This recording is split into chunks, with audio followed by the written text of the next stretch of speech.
This is Nix with the Movie Talk, and I am standing here with the fabulous Russ Parr. How are you doing? You know, I haven't been characterized as fabulous, but something less than that. So the adequate Russ Parr, that would be more appropriate, I think. Okay, well, see, the Movie Talk doesn't deal with adequate people. We only deal with fabulous, and that's why we're standing. Fabulous, right? I'm fabulous now, okay? Thank you. And I don't even rap, okay. So tell me this. So tell me about your new movie, The Under Shepard. The Under Shepard is a movie that I wrote a couple of years ago that kind of deals with the black church. Mm-hmm. It's not an indictment of the black church, and basically the premise I'm trying to get across is that, worship God, not man.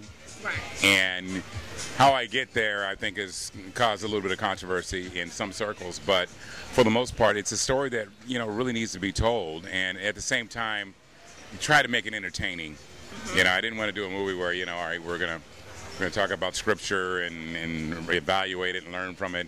That's not what this movie is. This is actually a movie that will make you question some people. Okay. All right, now this is not your first movie here. This is what, your third or fourth movie? Well, I had I think my very first movie was here at the ABFF, The Last Stand. But this is actually my fifth film now. All right, fifth. I mean, so what made you decide to get into film? I mean, because we all know you from radio and doing music. I wanted to lose money, and I thought the best way to do that was to get into the film business, and I pretty much succeeded to that. Victory! Yeah. Yeah, it's nothing like losing cash. No, actually, I'm degreed in radio, television, and film. A lot of people, you know me from the radio. And, I think the big thing is, like, a lot of people want to put you in a box. And they say, okay, he's the radio guy. That's all he does is a radio guy.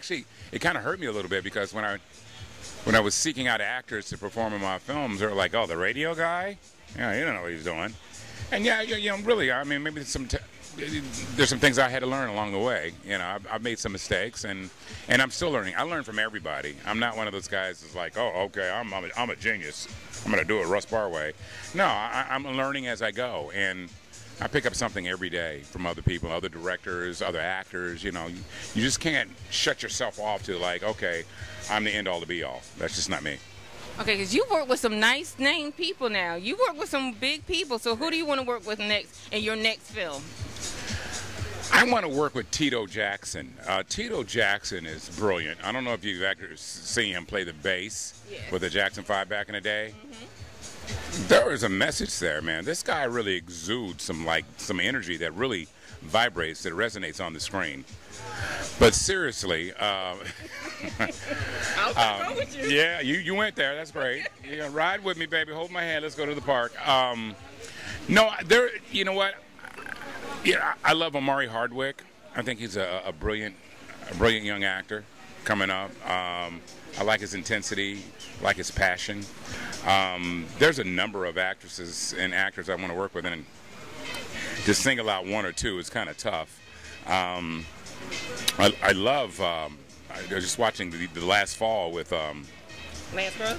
Lance Gross is. I didn't know. Mm-hmm. I looked at that performance and I'm like, hey, this guy's a beast.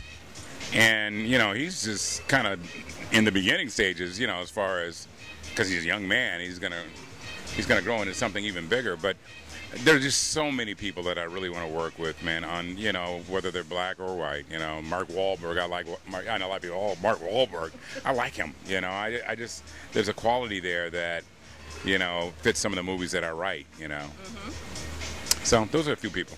Okay, so how about you? Are you planning to get in front of the camera now that you've been all behind the camera and doing everything? You know what? I have no desire to be in front of the camera. I think years and years ago, I was in Hollywood trying to be an actor, and it wasn't something I was comfortable with. Writing and directing, like I'm just getting ready to do another film called Definitely Divorcing, which is kind of like a romantic comedy. Okay. But it allows me the opportunity to infuse comedy with drama, So a lot of my stuff is like dramedies. The Under Shepard is like a straight drama. Okay. But it doesn't seem like, and not to make excuses, but it just doesn't seem that like that is the it movie to do now, is like dramas, because we haven't changed the mindset of the consumer. the black consumer. Right. You know, a lot of people say, oh, it's racism. They don't want to know, maybe your movie's not good. I know some of my movies aren't good to people, but it's not racism. It's what supply and demand. And if the audience is demanding romantic comedies or demanding Medea or demanding, and no disrespect to Tyler, because I think there's a lane for that too. I haven't missed a Medea movie. But the point is that he's got the formula that works, and he's sticking to it, and everybody eats it up. I'm at a position right now where I really want people to kind of like change their attitudes about how they view movies, and start requesting movies that deal with interpersonal relationship, seeing black people in love, making love. You know, I just watched The Last Fall, and I saw Nicole Bahari and Lance Groves in a love scene. I'm like, wonderful, love that. But unfortunately, a lot of people don't want to see us like that. You know, and I know, and I'm not going to say just white folks. We have a lot of real conservative black folks. Oh, no, we can't do that. Come on, we're real people too with emotions, and we have stories to tell. And there's only a limited few that are being told. You know, Will Packer said, hey, basically me and Tyler are the ones with studio deals. True? True. And that's a problem. True. And that's a problem. Problematic. And I don't, I'm not going to hate on them, because, you know, they had to get there. They had to struggle to get there. I'm just saying, that's crazy. 2? Yes. So I'm in here, I'm going to continue to lose money until I be number 3. You are going to be number 3. So, with our new movie, are we taking it to theaters or going straight to DVD? What are we planning to do? So, well, that's the problem. Because, you know, the Under Shepard, the problem that I'm having is that a lot of the studios are looking at it and going, oh, hey, it's not theatrical. It's a DVD. We can't. See, because they look at it, they don't think they can make money on it because the audience is not going to see stuff like that. Now, if I had somebody in there, you know, maybe wearing a dress and running through there, they go, oh, okay, yeah. But this is a drama, and also there's a little pushback from some pastors, because I think the way I should market this movie is the Under Shepard, the movie some pastors don't want you to see. Okay. Because it does kind of peel back some wounds and some scabs in the church, and at the same time, I'm not really, because, you know, I'm a Christian.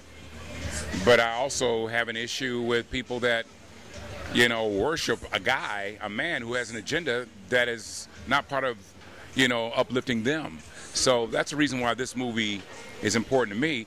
But when you talk to, you know, distributors and other, well, it's just not marketable.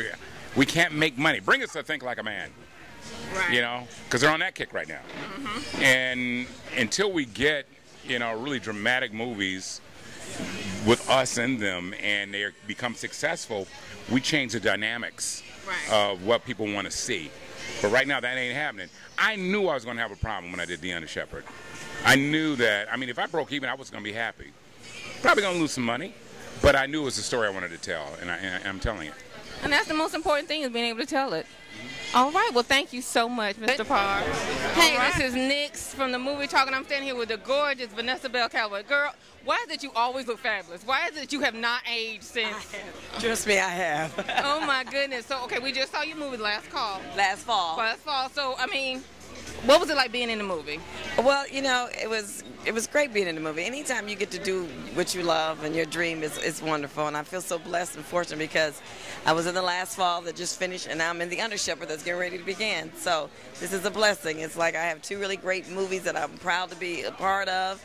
I'm proud to have worked with both directors, Matthew Cherry of The Last Fall and Russ Parr of The Under Shepard. So I'm really happy today. Well, that's one thing. You have always stayed busy and always stayed current. How do you do that? You just do it, girl. You just got to stay busy, stay out there, stay prayerful, and listen, you know, and be accessible, because what I'm finding now, the tide is changing. If you wait for Hollywood to do anything for you, you're not going to do anything. So I meet young directors, I meet up-and-coming directors, I talk to them, I read their projects, and then when they have something to do, it may not be all the money I want, but if the part's good enough, you know, I'll do it. And nothing beats a failure but a try. Nothing venture, nothing gain. All those sayings matter, but it works in the end. So, are you interested in really doing some big action movies? Because I mean, I think you should be in a big action movie. Yeah, and I've done big action movies before. I'm interested in doing anything that's right when it comes. That's a blessing. So yes, I'm interested. So, what else do we have coming up next? I have another independent film that I did with Charles Dutton called The Obama Effect, about the Obama election in 2008. That's coming out in a couple of months, and some TV projects. I'm going back on Shameless this season, so get ready to start shooting that soon. So yeah, it's a good life. It's a bless. All right. We think about doing something behind the camera now, or? Well, I do a lot of theater. I produce a lot of theater, so that's always going on. Anytime I'm not on, anytime you don't see me on camera, I've got a play going somewhere. That is beautiful. We love to see our fabulous. I mean, girl. Fabulous. You are absolutely fabulous. Love to see you working. Thank you so much. Hey, this is Nix, and I'm with my girl Robin. And you know, we were just standing here chatting. I was just like, you know, it clicked. It's like I knew her, but I know her from everywhere. I mean, I know you from Hitch. I know you from 7 Pounds. Deliver Us from Eva. And everything I see you in, you always have this small role, and I get mad because I'm like, okay, well that's my girl. So I go on, you know, I go online and look you up. Girl, that's my girl.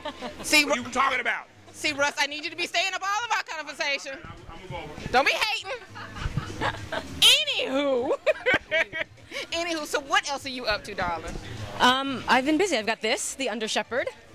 Russ Parr is the Under Shepard, and I'm really excited about it. It's an amazing, amazing story, amazing cast.